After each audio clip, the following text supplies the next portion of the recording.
ফাঁসি দেওয়া হোক, সেইখানে আইন প্রণয়ন করতে হবে। এমন আইন, যে আইন প্রণয়নের মাধ্যমে আমার দেশের বোনেরা নিরাপদ থাকবে, নিরাপত্তা পাবে।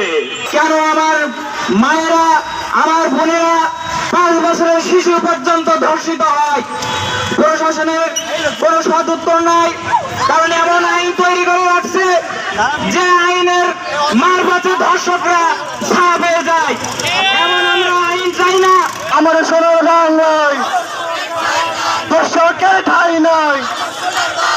আমার সোনার বাংলায় আমার সাতক্ষীরার বুকে কোনো দর্শক যদি মাথা চাড়া দিয়ে দাঁড়ায়, আমরা বিপ্লবী ছাত্র জনতা তাদেরকে একযোগ হয়ে তাদেরকে আমরা পুলিশ প্রশাসনকে বলতে চাই, দর্শকের দৃষ্টান্তমূলক শাস্তি জনপ্রকাশ্যে দিতে হবে এবং সেটা প্রকাশ হয়েছে যে 90 দিনের ভিতর দর্শকের শাস্তি দিতে হবে। আমরা সেই সময়টা আরও কমিয়ে আনার দাবি জানাচ্ছি। বাংলার মাটিতে ধর্ষকের বিচার ত্বরান্বিত করার জন্য আমরা সাতক্ষীরাতে ফাঁসির মঞ্চ করেছি।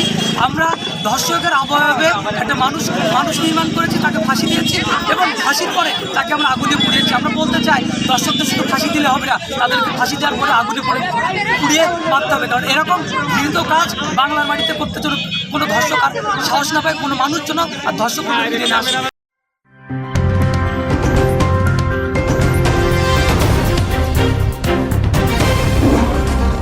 Voice of Tiger.